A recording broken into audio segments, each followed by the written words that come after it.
नमस्कार मित्रांनो, मी advocate P V Joshi. आपल्या जोशी लीगल टॉक या यूट्यूब चॅनलवर आपल्या सर्वांचं मनपूर्वक स्वागत आहे. आजचा आपला विषय आहे तो जरा किचकट आहे मित्रांनो, आणि आपण त्या विषयावर अगदी सोप्या भाषेमध्ये आजच्या व्हिडिओमध्ये समजून घेणार आहोत. आणि विषय आहे सरफासिया ॲक्ट 2002. म्हणजेच कर्जदाराने कर्ज न भरले तर त्याची गहाण ठेवलेली मालमत्ता जप्त करता ज्या कायद्याअंतर्गत बँकेला येते तो कायदा म्हणजे सरफासिया ॲक्ट 2002.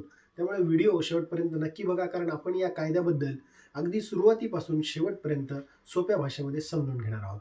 सर्वप्रथम आपण हे समजून घेऊ की सरफासिया ॲक्ट म्हणजे काय. सरफासिया ॲक्ट हा असा कायदा आहे ज्याद्वारे बँका आणि वित्तीय संस्था जर कर्जदाराने कर्ज भरले नाही तर कोर्टात न जाता त्याने गहाण ठेवलेली मालमत्ता जप्त करू शकतात आणि जप्त करून त्यांचे लोन रिकव्हर करू शकतात. आता आपण हे समजून घेऊ की NPA झालेले जे लोन अकाउंट आहेत त्या अकाउंटला रिकव्हरीसाठी सरफासिया ॲक्ट हा लागू होतो. आता आपण याचा लॉंग फॉर्म समजून घेऊया. Securitisation and reconstruction of financial asset and enforcement of security interest act 2002 हे या कायद्याचं लॉंग फॉर्म आहे मित्रांनो. आता आपण समजून घेऊया की कुठल्या स्थितीमध्ये बँका सरफासिया ॲक्ट लागू करतात. ज्या बँका त्या केसमध्येच सरफासिया ॲक्ट लागू करू शकतात ज्यावेळी कर्जदाराने 90 दिवसांपेक्षा जास्त दिवस होऊनही हप्ते भरलेले नाही आहेत. दुसरं की बँकेने ते अकाउंट NPA घोषित केलेलं आहे. तिसरं, कर्जाची रक्कम ही 10 लाखापेक्षा जास्त आहे. चौथं, त्या कर्जाला गहाण मॉर्गेज ठेवलेलं प्रॉपर्टी आहे, म्हणजे ते लोन सिक्युर्ड आहे. अशा 4 कंडिशन जर फुलफिल झाल्या त्या केसमध्येच बँकांना सरफासीच्या अंडर कार्यवाही करण्याची किंवा रिकव्हरी करण्याची अधिकार आहेत. आता आपण हे समजून घेऊया मित्रांनो की जप्तीची पूर्ण प्रक्रिया काय आहे. सर्वप्रथम बँकेला 60 दिवस झाल्यानंतर नोटीस द्यावी लागते कर्जदाराला. मग कर्जदाराला ती नोटीस मिळाल्यानंतर कर्जदाराचा पहिला अधिकार असा आहे, ती जी नोटीस आहे त्याला 13(2) नोटीस म्हणतात. ती नोटीस मिळाल्यानंतर कर्जदाराने त्याच्यावर त्याचं रिप्रेझेंटेशन देऊ शकतो कर्जदार. तर कर्जदाराने जर त्याचा रिप्लाय दिला तर त्या रिप्लायला सुद्धा बँकेला 15 दिवसाच्या आत बँकेचा प्रत्युत्तर देणं गरजेचं आहे मित्रांनो. त्याच्यानंतर 13(2)च्या प्रोसेसनंतर बँक 13(4)ची प्रोसेस करते. म्हणजे ॲक्च्युअल ताबा, जी मालमत्ता गहाण ठेवलेली आहे, म्हणजे दुकान ठेवलं असेल, घर ठेवलं असेल, एखादं शॉप असेल, अजून दुसरी कुठली प्रॉपर्टी जर का गहाण असेल, मॉर्गेज असेल, तर ती प्रॉपर्टी बँक 13(4)ची नोटीस देऊन 60 दिवसानंतर पहिल्यांदा सिम्बॉलिक पोझिशन घेते आणि नंतर फिजिकल पोझिशन घेते.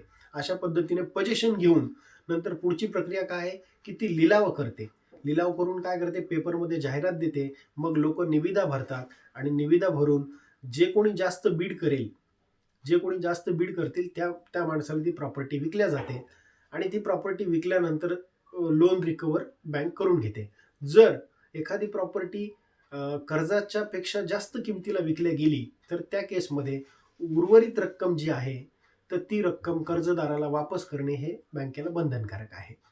आता आपण हे समजून घेऊया की कर्जदाराचे सरफासीच्या अंडर काय काय अधिकार आहेत. हे आपण समजून घेतलं की बँकेचे काय अधिकार आहेत, पण कर्जदाराला काय काय अधिकार आहेत.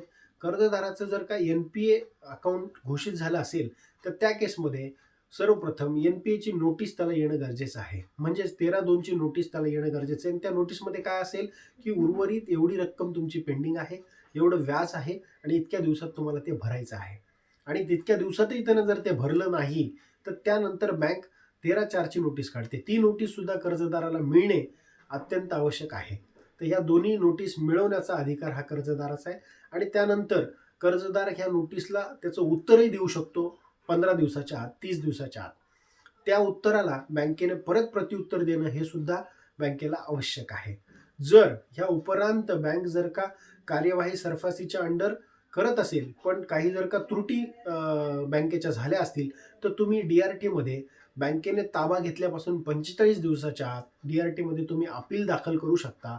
आणि DRT जर का बँक चुकली असेल प्रोसिजरमध्ये तर DRT बँकेला सरफासीच्या अंडर प्रक्रिया करण्यापासून थांबवण्याचे आदेश देऊ शकते. आता आपण हे समजून घेऊया की कुठल्या कुठल्या स्थितीमध्ये आणि कुठल्या लोनमध्ये सरफासीच्या अंडर आपल्याला कार्यवाही बँकेला करता येत नाही. जर का लोन आणि तारण ठेवलेली जमीन ही ॲग्रिकल्चर लँड आहे, कृषी जमीन आहे, तर त्या केसमध्ये सरफासी ॲक्टच्या अंडर बँकेला रिकव्हरी करता येणार नाही. जर कर्जाची रक्कम ही 10 लाखापेक्षा कमी आहे, तर त्या केसमध्ये सुद्धा बँकेला सरफासीच्या अंडर रिकव्हरीची प्रोसिजर करता येणार नाही. तसेच जे काही अनसेक्युअर्ड लोन आहेत, म्हणजे सिक्युरिटी नाही आहे त्याला काही, जसं की पर्सनल लोन आहे, ते सगळे लोनसुद्धा बँकेला सरफासीच्या अंडर रिकव्हर करता येणार नाहीत. तर अशा सर्व गोष्टी ज्या आहेत, ते सरफासीच्या अंडर बँकेला रिकव्हरी करता येणार नाही. आणि ज्यावेळेस कधी आपल्याला NPA आपलं अकाउंट झालेलं आहे, आणि सरफासीची आपल्याला नोटीस आलेली आहे, तर त्या केसमध्ये आपण काय करावं? आपण तात्काळ बँकेला भेट द्यावी. सर्वप्रथम आपण आपलं लोन रिस्ट्रक्चर करण्याचा प्रयत्न करावा. EMI कमी करून घ्यावा आणि मुदत वाढवून घ्यावी आणि रिशेड्यूलचा प्लॅन बँकेला द्यावा. रिस्ट्रक्चरिंगचा प्लॅन बँकेला द्यावा, की मी अशा शेड्यूलमध्ये पुढील सर्व हप्ते भरून देतो आणि त्यानुसार बँक तुमचं जर प्रपोजल कन्सिडर केलं तर त्या लोनला रिकन्स्ट्रक्ट करते आणि NPA मधून बाजूला काढते. अशा पद्धतीने सरफासीच्या अंडर बँक जे काही गहाण तारण ठेवलेली मालमत्ता आहे, विदाऊट कोर्ट इंटरव्हेन्शन ती मालमत्ता विकू शकते आणि त्यांचं लोन अमाऊंट रिकव्हर करू शकते. हे झालं सरफासी ॲक्टविषयी. या व्यतिरिक्त आपल्याला जर का या गोष्टीविषयी आणखीन दुसरा व्हिडिओ पाहिजे असेल, तर नक्की आपण कमेंट बॉक्समध्ये लिहा. मी त्यावर एक वेगळा व्हिडिओ तयार करेल. धन्यवाद.